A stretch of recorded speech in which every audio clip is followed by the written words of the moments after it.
Hello, welcome to the Instant Ink Comic Book Podcast. This is a podcast where together we put together a one-page comic in the time that we sit here together. We don't know what we're going to do. What we'll do is we'll bring up some prompts, we'll come up with a story, Roberto will draw it, and we'll have a story that didn't exist just a couple hours ago. So, really cool thing. We have a really cool guest today, but before any of that, I'm going to introduce myself, and then I'll let Roberto introduce himself. My name's Adriano.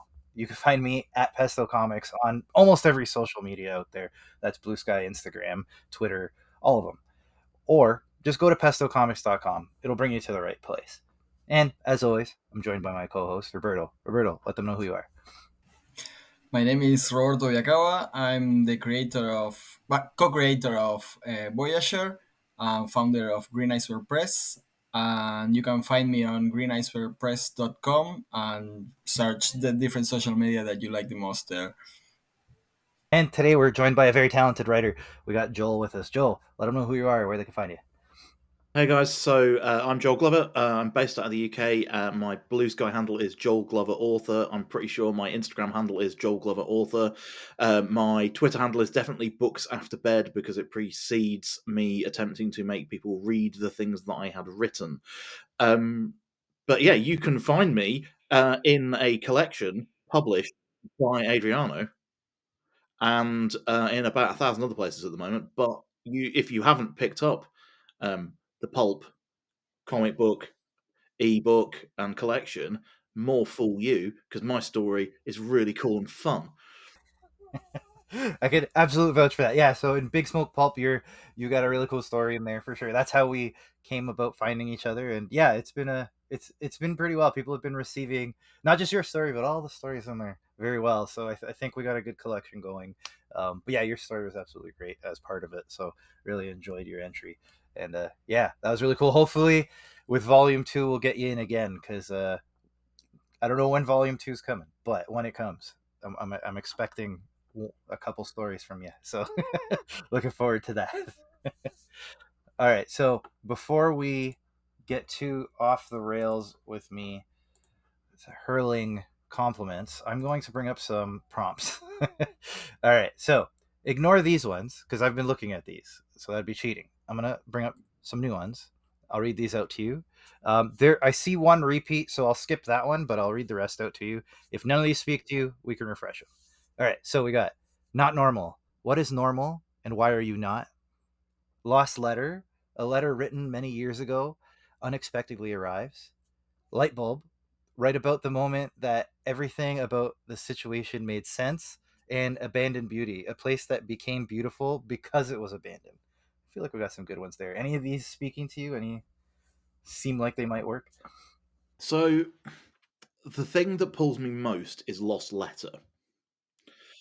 And part of the reason for that is that I have a sort of ongoing sci-fi serialization on a news sort of website, sci-fi website called Foo-For-All, which is basically like an episodic. It's kind of like it was a bit of an experiment. It's a bit of a soap, and sort of every couple of weeks a new story comes out. It's set in a different place within this sort of universe, and it so sometimes the episodes of that are built around not necessarily writing problems, but they are like these little sparks of ideas that I have. So I'm like, there's a piece that's a sort of like love at first sight romance thing, and I'm like, okay, I'm gonna write a love at first sight romance thing that's set in this world. Or there's a piece about like the perils of AI, basically like it's setting up like the perils of AI stealing creative content because that was the thing that was on my mind the week that I wrote that. So so like the idea of like Lost Letter being perhaps in that setting where um the sort of the loss can be around like the vagaries of space travel and the unreliability of it, and important information coming to light like probably too late. There's often like quite a tragic bent to this setting that I work in. So that sort of that feels like me. That feels like the sort of thing that I would be writing. Love it. Okay, that works. It sounds like you got some pretty clear ideas there. So Roberto, I'm going to get you to share your screen, and let's get into it. So before we start, what's your experience with comic books, graphic novels, that whole deal? Are you familiar? Have you not read them in years? What's your feeling about them? So so I have two places that I write and muck around in. There's basically two very small rooms in a house, and the reason I'm in here tonight is that you can probably see along that wall. For the podcast audience, this is a visual medium, and you've only got yourself to blame for not watching it. But there is this weird sort of triangular corner in this room in which the sort of paperback collection comics live, and they are arranged alphabetically because I'm not an animal, and so it runs from like 330 Days of Night all the way through to Watchmen. Um, I think it's like a real mix for me with comics. So there's some stuff in there that is like I mean, as I say, I mean, it's running from 300 to Watchmen, and those are obviously relatively iconic properties. Um, I think probably my favourite thing in there is Ballad of Halo Jones, which is the Alan Moore 2000 AD thing, which I think is a wonderful piece of writing, and really in that really in a British tradition that I find that I increasingly identify with as a sort of like writer who's developing their career. Because I don't know how deep you recall that one, but there's a piece where they're out and they're fighting in. Well, I mean, the fact that the first episode actually is um, could be described as a girl goes to the shops. That's like the whole first arc is girl goes to the shops in a sci-fi setting, and you're like, okay, but he is able to turn that into something which is deeply satirical. It's very clever. It has so many little building details in that are just there as like crumbs, and that's the sort of writing that I really admire. So yeah, I guess that's the pile over there. So you're a vet. You're good at this. All right. We don't need to what do you call it? Put on kid gloves with you. You're well versed. Right on. So okay. So the challenge here with a one pager is like you mentioned, like we kind of have our ending, which I think is good. So how I like to do this is I usually like to work backwards because if we know the ending, it makes writing the beginning a lot easier, especially when you're dealing with a one pager, right? You don't have the time to again you write short stories, you totally get the whole concept. It's you lean a lot on tropes. You use as much prior knowledge for things as you can to get people kind of in the world without over explaining and having those luxuries that you get when you're writing long form prose. Um, we do have the visual aspect too, because that can fill in a lot of gaps, but we're still being limited to one page. Um, we have that challenge of how do we get the whole thing across in, let's say, 5 6 panels max. So where do we start? Where do we start knowing the ending, kind of? Um, the setting, characters. What's your feeling? I've already, and this is actually this is very typical of my like creative process. I've already had like a yo-yo bounce. So where I started, uh, as I'm thinking about this, where I started was in the sort of like so in the setting that I'm thinking about. One of the key drivers of the setting is that there has been a first contact between a sort of like a quasi philanthropic billionaire, certainly a billionaire who's wrapped himself in the cloak of philanthropy, and has funded like a vanity project, like a SETI vanity project, which has actually succeeded. And as a result of that, his family companies, generations and generations later, own all the extraterrestrial technology that's coming into Earth, right? So they've created this like, and so the whole setting is about like internecine monopolistic feuding between these small companies. And one of the important ones who do just horrific things throughout the thing is a lot of like sort of corporate terrorism, as they control something called growth matrix, which is basically how to grow spaceships that look like crap. Right. So as to start off with, I'm like, okay, well, lost letter, sort of like ghost shippy message in a bottle. Has someone found an abandoned ship in which, the captain's log, because there's a fun trope where you find an abandoned ship, you open the captain's log, and you find out something that's gone terribly wrong. So that's one potential thing that's floating around in my brain.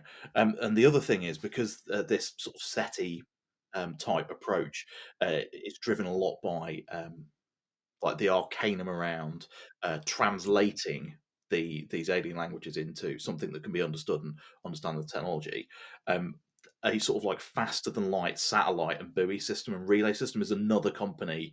Basically, people just get sent out to live on these satellites for years on their own and slowly go mad. Because I quite like I quite like trapped in a single space like horror. I like that as a trope. You know, as you say, it's like, what tropes can you rely on? It's like, okay, well, there's this person, like a genius stuck on an island all by themselves, but in space. So, like, that sort of like cracked genius solves decrypts a message that has become scrambled and fractured. I think that's particularly apt for like a transatlantic podcaster, right? And like, so that was my other thought, is that you could go either way with that. I think if you went the satellite route, because there's a lot of the things in the universe are around carcinization, like the idea that basically the perfect evolutionary answer to every situation is crabs. And so, like, basically every alien species that humanity encounters, once it gets off the blue ball, is just varieties of friendly or unfriendly crab. And so there's a lot of so like there's little ones, there's big ones, there's like giant ones. Sometimes they use other crabs as weapons. Like the piratical crabs will pour like carnivorous crabs into other people's spaceships. It can be quite a fun setting to work in. But so having that almost like bubbles. So as opposed to like sort of speech bubbles, almost like lensed bubbles through which information could be cascading, sort of in a sort of sinuousness through the screen as this person decrypts and uncracks the thing, and by the ending, they find out that they're too late, and that you know this this piratical ship is there. That could be fun.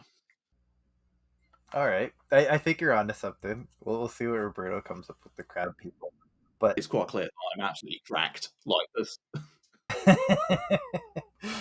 There's a lot of information. I think we have the idea of the setting. I think that's a good. I think we know kind of where we're gonna land there. Now I think it's about nailing it down a bit, right? And it's getting the panel per panel. So now let's get to the plotting stage of this. So, okay, I think you're on a yeah. I think that's a good idea. You kind of have a lost in translation scenario, right? Uh, And that's sort of like, how do you this is a question for Roberto. How do you imbue in a single page a sort of dynamic sense of urgency around that needing to know the answer, um, and that failing to find that answer has these mortal and imperiling consequences.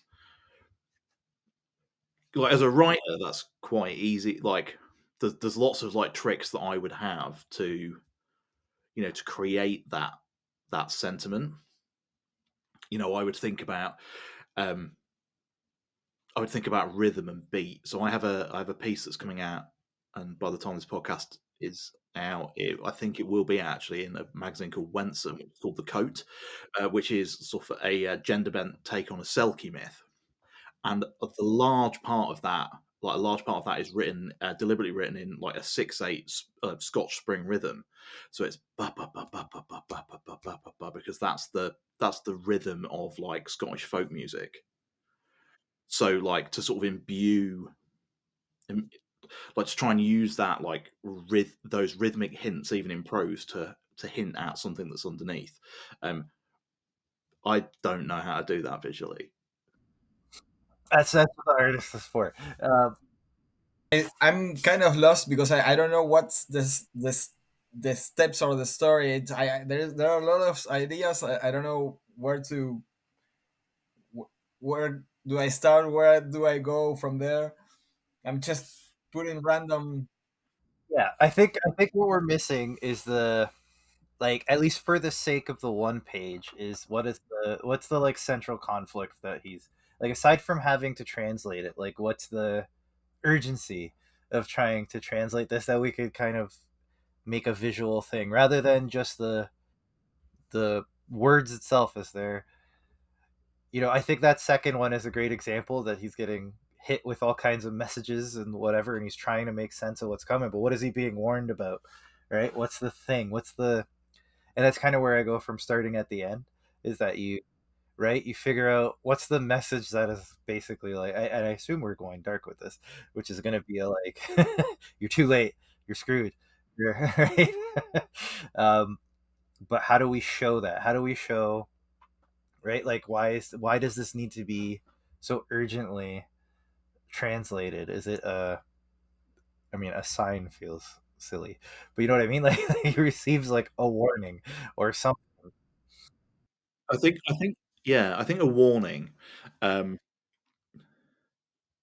almost like a they're coming, or like that sort of fragmented intent. Like, is it either like is this person supposed to be like a signal fire, like a beacon, like they should be passing this message on, and so and failing to do so means that like a world will fall.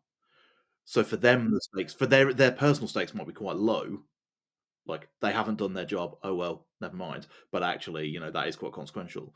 Or is it personal stakes are quite high if they don't decode this message in time? Like they get the alert and it's scrambled and it's, you know, maybe it's like a fragmented jigsaw and it's, we use color theory to indicate like danger. But if they can't assemble that message in time, they won't be able to escape. And then this like looming monstrosity from the stars is going to be the thing that consumes them. Yeah, that's fair. I think you're like, so your point about pacing in the prose is similar to like how you would work with panels, right? So like panels are pacing. That's how the, like, it works in comics. So I think, Roberto, you got the right idea. Maybe if I'm thinking, like, to increase the tension, you kind of go smaller and smaller and smaller, make it like kind of more claustrophobic. You go closer and closer in, maybe that final panel is like right up on his eyes, like a uh-oh, like he's about to hit whatever thing he's being warned about. Now he realizes it, right? He's just translated it, or they're about to whatever, they're about to catch up, or who knows, like maybe we don't even have to explain specifically what the warning is. We just get that final image of like real close in, like he knows he's done, all right. And that's kind of how you can pace it, that you start really like, because the more information in a panel, the longer folks will linger on it too. So that's how you can control the pacing as well. So if you have a big pit like that second panel Roberto has there with all the screens, and it's a lot to look at. So you'll naturally spend a lot more time just kind of investigating that. And then as it gets smaller and smaller, obviously there's less information. So you're skipping through, and now you're starting to feel the ramp up. Um, Even with a one pager, right? But like you're gonna get that sense real quick. um, the writing will have to do some heavy lifting in this one, the way we have it laid out. But um, I think this is getting there. Yeah. What do you think, Joel? It's fascinating. I really like working with other people when I write, like all the time, not exclusively, but I love the experience of it because I like to sort of I like to try and force the lunacy that is my mind and communication style, like through a different filter and through a different set of lenses and understanding.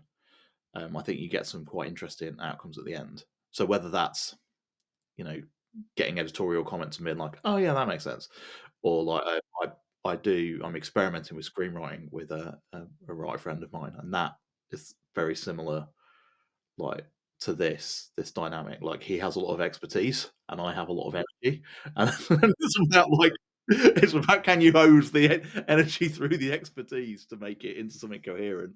I love that last, love those eyes, yeah. What do you think about this first panel with like the satellite shape and like a crab shape or something like that looming over it, or maybe the satellite is like with the light exploring the like an abandoned ship or something like that. Yeah, like that. It's so yeah. Is it like that he's come upon something, or is something chasing? Right? Like it depends how. I feel like there's something to him coming upon something, and then that's how he gets all these messages, and the messages are like, "Stay away," right, or something, right? Where if he's being chased, the dangers and like inherent with that, right? Like something's chasing me. It's probably not for a good reason, you know. There's a story in the setting where people are like there's a few stories where people are sort of like wildcat mining effectively over very clearly established boundaries, and sometimes they're let off with a warning, but other territories are patrolled by beings who are less inclined to be patient with people who've breached that line in the sand. So we could almost flip it round and sort of like have a ship sailing. So like I think it'd be like the ship sailing past like a tiny little sort of warning buoy. So I'll do an American buoy with like a red, like with the warning, but like with almost like the shadow, like the claw shadow. So like the looming menace, and then like of that, like they've gone past this line of they've gone past, and they're into this unmarked territory, but they really shouldn't be. They've crossed some invisible border, and then that's how we get all the warnings popping up, and then right on. Warnings that they don't know what they mean because they really shouldn't be there. Yes, right on. That's a good way to know you shouldn't be there. Like there are warnings, and you're like, oh, I don't know what these mean. Yeah, right. It's the arrogance of like, Supposed to be here. You would know what that meant. yeah, it's the arrogance of like, well, I belong where I go.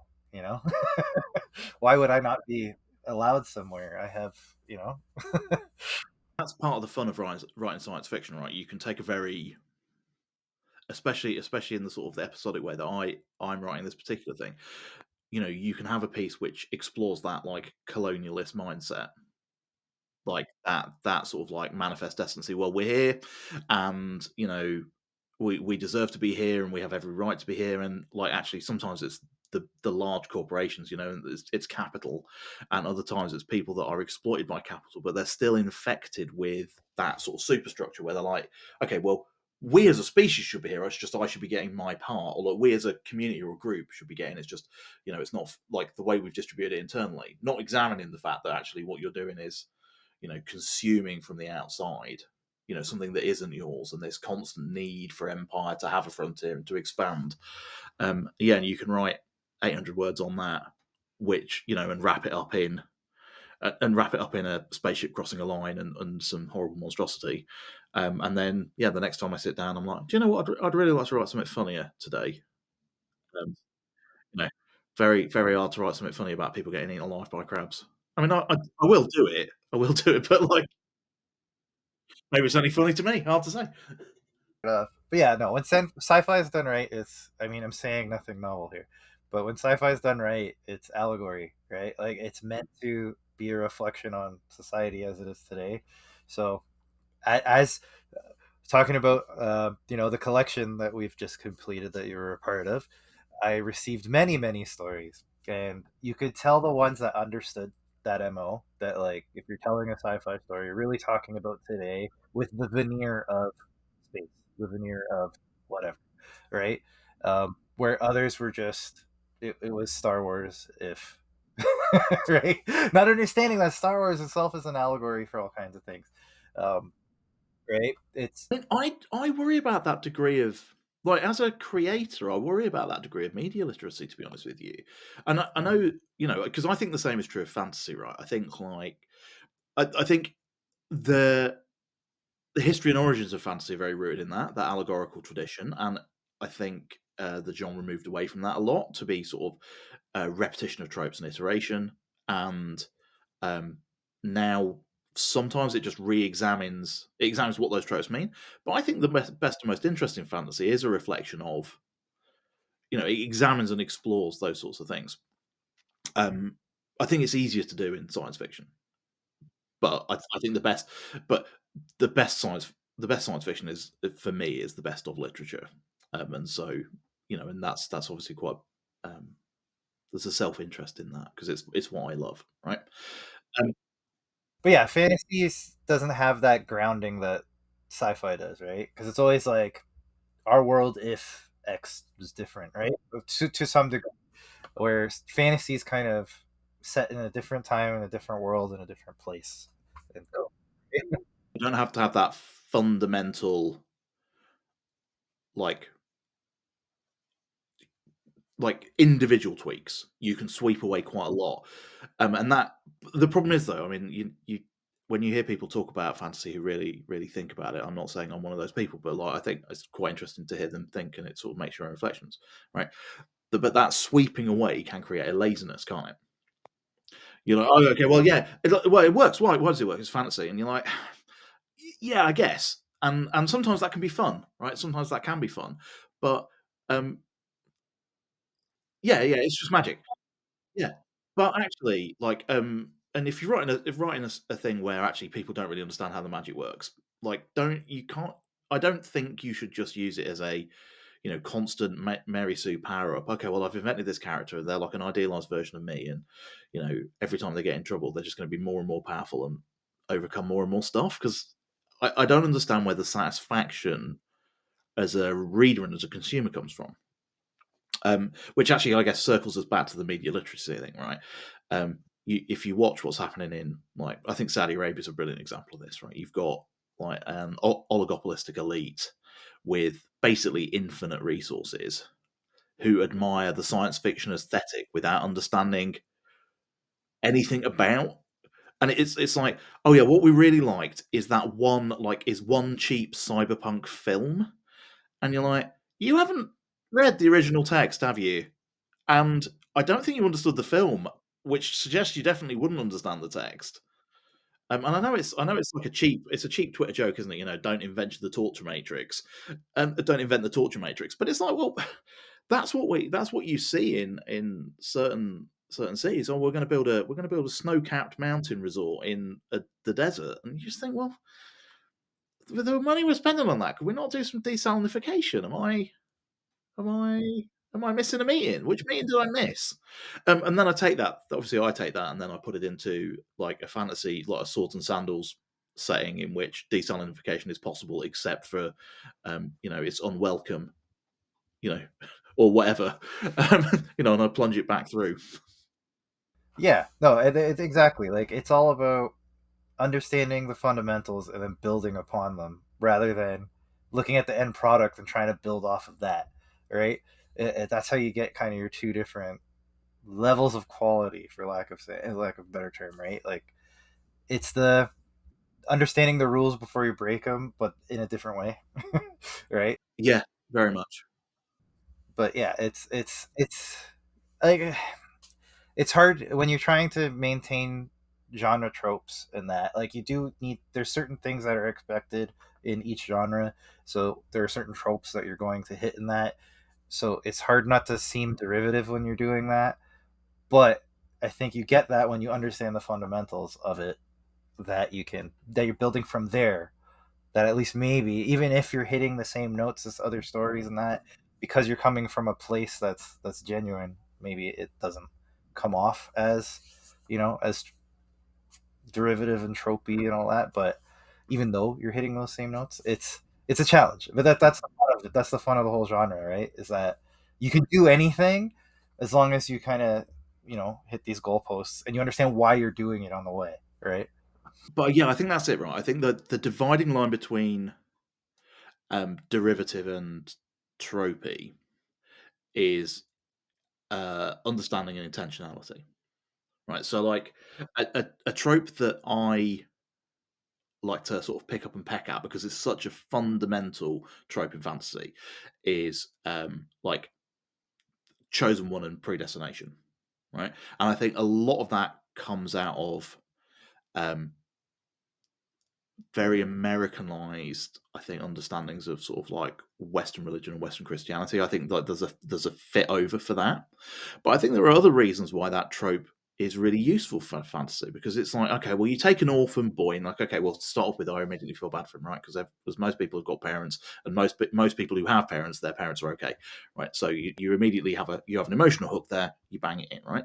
Also, kids don't know anything, so if you're writing a fantasy world like secondary world fantasy, which requires some explanation, well, it will require explanation. The who's and the whys and the wherefores do need to get passed on in some sort of didactic way to a child or a foreigner or an outsider. That's why Portal Fantasy works as well, right? Because it's like, okay, well, I don't know anything. Like I'm going to pick like a really pulpy example, right? Ellie Medesit's soprano sorceress.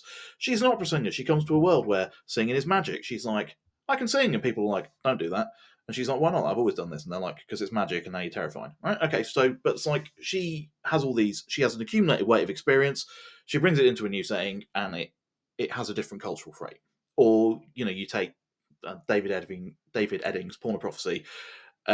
His entire culture, like Garion's entire cultural way of experience, is living in the kitchen. He then has to leave the kitchen, like literally and sort of like more sort of metaphorically, and discover that things are going on. Right, and those are like, okay, so you've got these tropes, and the same's true for like Name of the Wind and Lies a Lot More, like much more modern fantasy. Like characters who are young don't know anything, and therefore you get to tell them stuff. And like more modern tellings use that as a way of being like, adults lie to children, and what are the consequences of that? But for me, like sort of returning to that and being like, okay, rather than it being like a child, what about if an adult has to examine their preconceptions and everything they've ever been taught and everything they've ever heard? That for me, that can be a much more potent and emotional journey than a kid. Because I've got an 11-year-old and a 9-year-old. I love them dearly, but they don't know anything.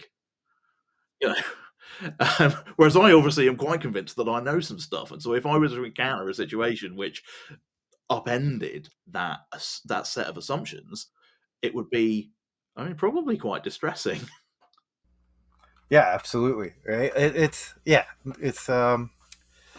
I don't know how to expand upon that. But it's like a knowing your audience type thing, right? Like it's right, and building towards that because, well, similar to this in a way where we're trying to play off the tropes that people have built through their knowledge and experience. It's you can't take that for granted when you're doing something longer, right? Like you have to be willing to put those blocks in place so that people can build off them, right? So they can understand and grow off of it, right? But I wonder if like, so like, sort of bridging onto that, I wonder if that's part of the problem with like a lot of like um, the modern media environment, the sort of like what I'm going to call the extended universe modern media environment, right? Because people have taken a couple of trope, like effectively like instruction manuals, like Save the Cat, and like, okay, this is the set of instruction manuals that every single product that we put out has to pass through. These are the filters. This is the shape of the colander, right? So we're going to push the Play-Doh in. I'm going to just mash all my metaphors together until I find one that I'm satisfied with. We push the Play-Doh in. It comes out star shaped. That's how to make this shape. But it means that each film, not only in terms of its beats and its timing, because you take that and that's a given, and then it's like, okay, well, you look back at that early sort of Marvel and superheroes run as they all came out.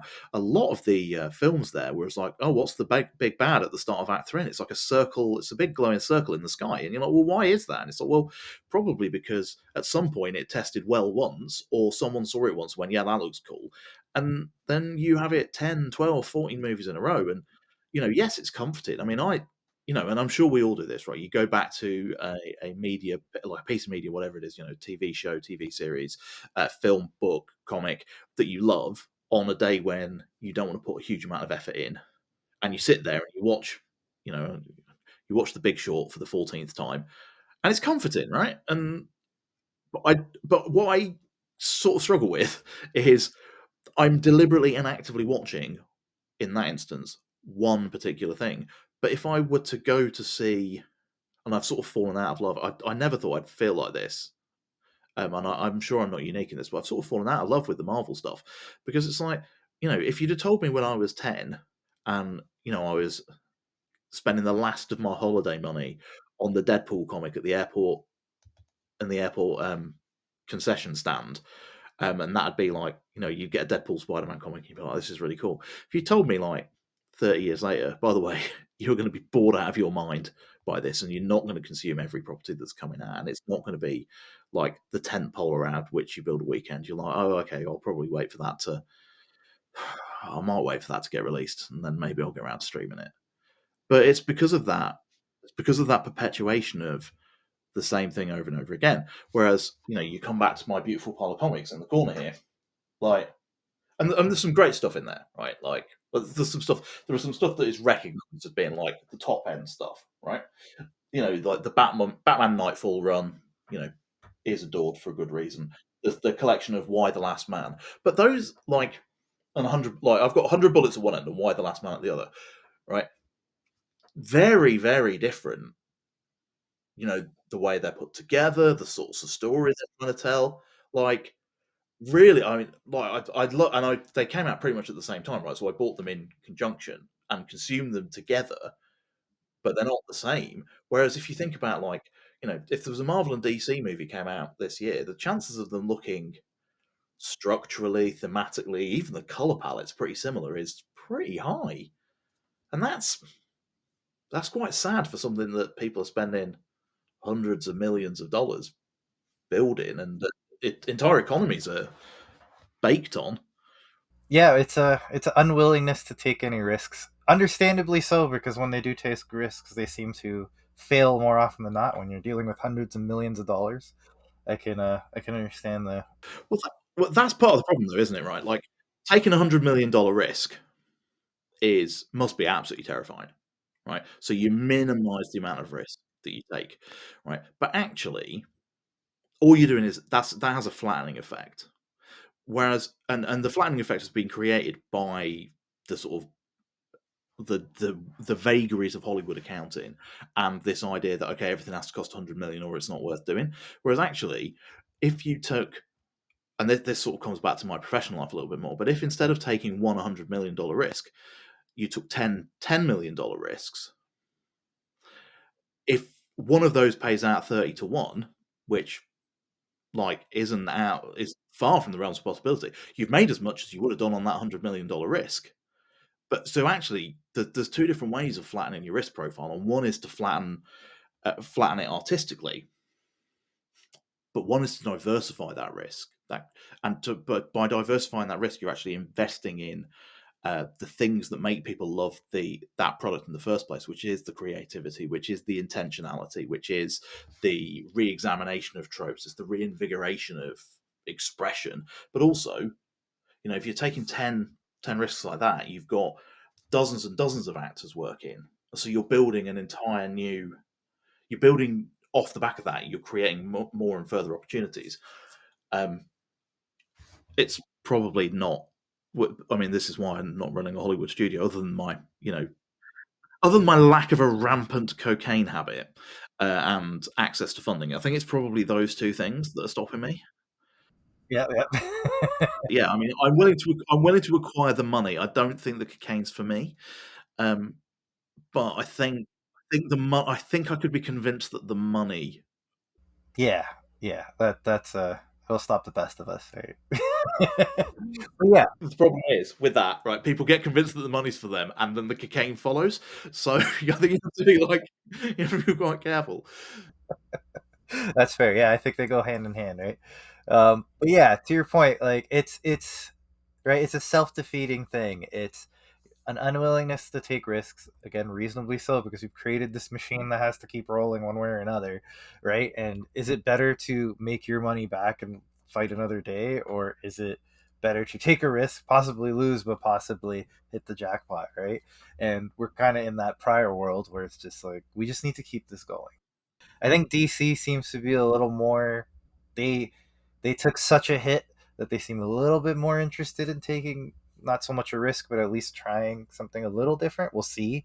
I don't know. It's when this comes out, it'll be May, so we'll see what Superman looks like in a couple months. But yeah, but even then, I don't expect it to totally change everything. It might be a slight tweak here, a tweak there, but Is that enough to keep this train rolling? Probably, right? So There's a quote, isn't there? I'm going to butcher it. I'm going to paraphrase and butcher a quote about how hard it is to convince someone um, that something on which their salary depends isn't true.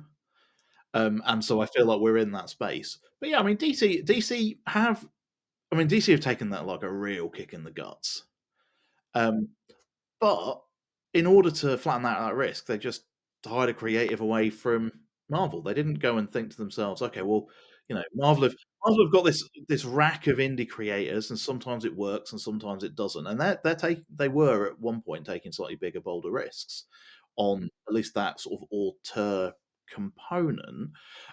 So to just go, James Gunn, that's the answer. Like, why is that the answer? Are there really no? I'm not like an indie film person. I wouldn't pretend to have the first clue, right? When I find out those filmmakers' names, it's because they've been hired by major studios to do something interesting, which they do promptly do one thing and then like disappear into the pile of cocaine and money, right? But like, you know, like where are the Taika Waititi's and where are the James Gunns and where are the Peter Jacksons? Like who are like the must be people making exciting and interesting low cost. I mean, what's the guy's name that did Civil War? Is it Alex Garland? maybe. Yes, that's right. That's right. Yes. Yeah, he made a couple of like much lower budget films that I'm sort of vaguely aware of before he got to spend $300 million on that film's. That film's perfectly passable, but it's no more than that. Do you know what I mean? Like, but that's the sacrifice, isn't it? It's like the and is it Clerks 2 where Ben Affleck and Matt Damon are talking about how to make films, and he's like, "It's one for them and one for you, and one for them and one for you, and then one for the friend who says you owe him." Like, Yeah, yeah, I could certainly see that. That's well, and that goes back to the thing. So speaking Kevin Smith, um, like the thing that he was always pushing, like when they brought him on to do Superman way back when in the '90s, right? His thing was, why are you talking to me? Just because I made a movie where people talk about comic books, why don't you get the guys who write the comic books to come in here and help you with these movies? They know the characters better than any of us. They can give you stories that are different and new, but instead you're coming to me because I wrote a movie about people who read comic books. Right? So, and I will say, so that seems to be at least something that James Gunn is doing differently this time, that he has brought in all of the writers from the various books that he's sourcing from. And like Tom King is on the writing staff um, for the Supergirl movie that's coming out, like that is based off of his book. Like, so it kind of makes sense that it's like, okay, let's get people who know the content better than, or the background of what these stories are, and maybe we could get something a little different out of it rather than just, you know, here's our movie as X, right? um, well, I mean, like let's talk about like big, yeah, talk about big sort of flagpole IP stuff, right? So I'm an English geek, right? As that is obviously quite apparent, right? I am really interested in seeing whether Amazon can get their like Games Workshop Warhammer 40,000 property off the landing pad, off the launch pad, because like that there is a roster of phenomenally talented writers who are deeply invested in the IP, and they obviously have like there is someone who controls very carefully like the internal continuity, which is necessary in a world which has like 500 or 600 books written in it, and um, but I wonder if you get a writer like I think Dan Abnett's wonderful. I think Gav Thorpe is wonderful. Um, do you sit down with them and say, okay, guys, look, we're going to do Eisenhorn, or we're going to do, which is a Dan Abnett like sub property. You wrote this 10-book series.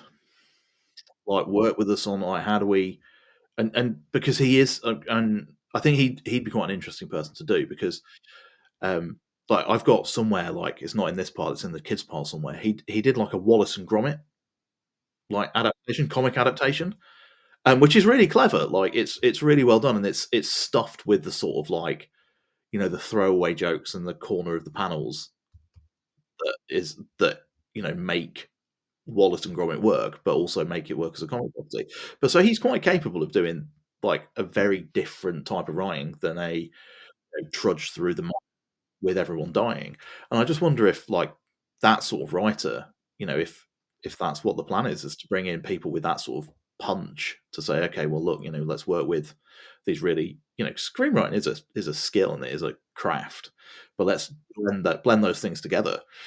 Or is what we're going to get just 10 more announcements over the next 2 years, and then people are going to realize what the story of that um, intellectual property universe is actually about, and think, oh crumbs, we, you know, oh, this is about the dangers and the rise of like a technocracy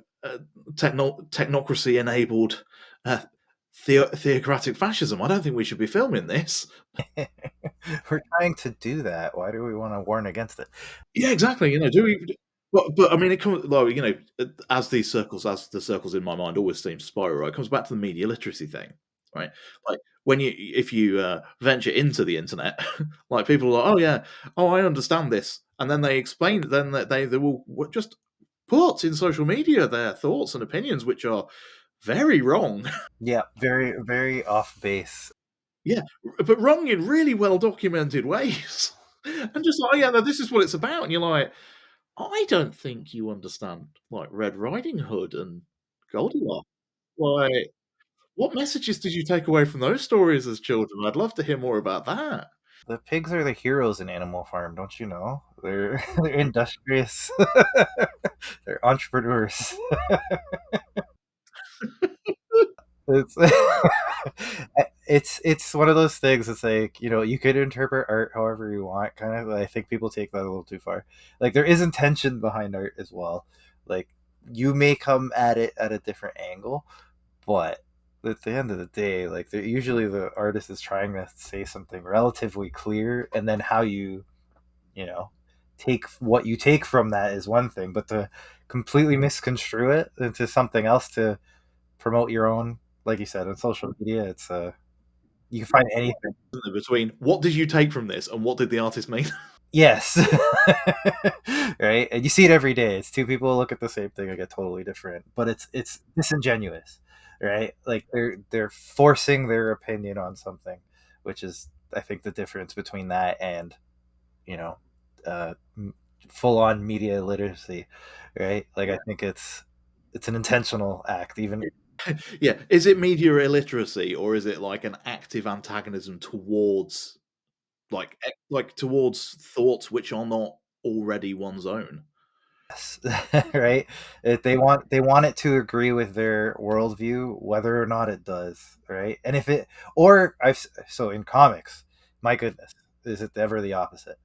That if anything outside of the well established canon from the 1930s, which is also incorrect because things have changed so much from that original interpretation. But if you're asking these folks, right, if you stray anything from that, then you're ruining the character for everyone. You're ruining it for life. How dare you have this character be dating this other character and blah blah blah, and you're trying to push your politics on me, and it's just like, man, we're just telling stories, like, you know.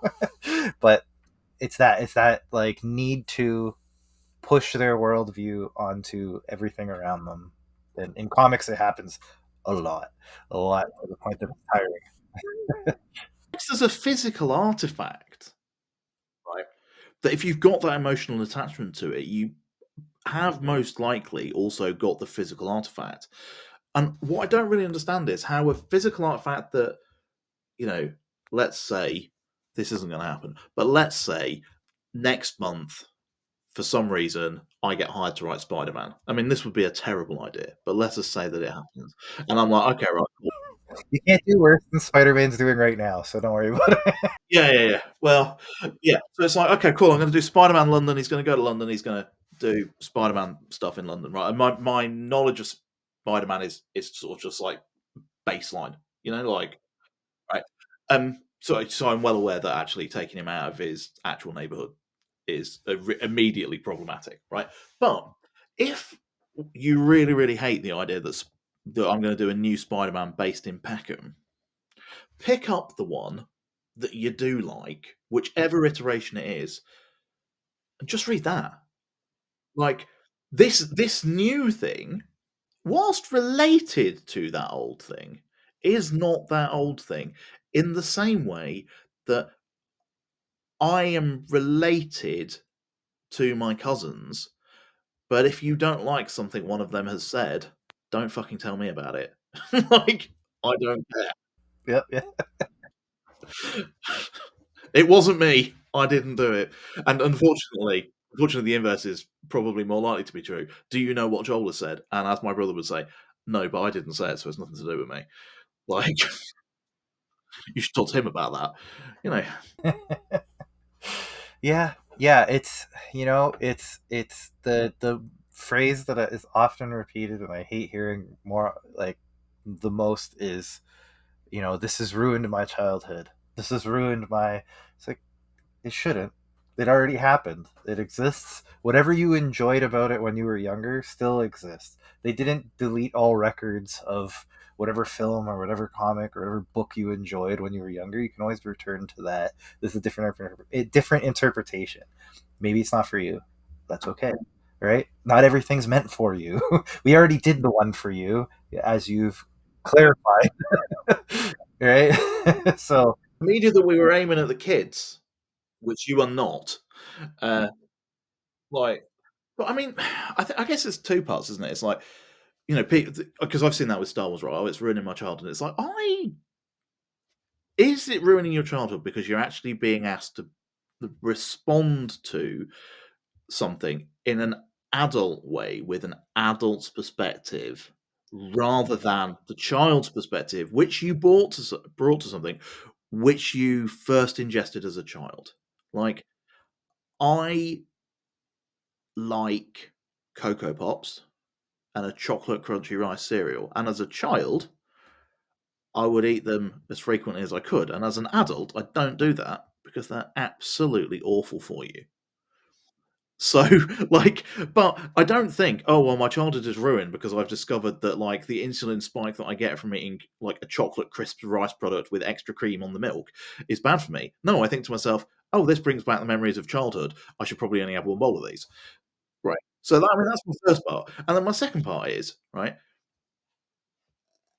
if your memories of your childhood are so idyllicized and yet equally so fragile that someone drawing, because especially when we're talking about comics, someone drew the person that I like in a different color, that is somehow splintering that bubble that you have around yourself. You have lived in an existence of such, and I know people don't like this word, but such privilege, such joy, that I don't think I have to listen to your opinions.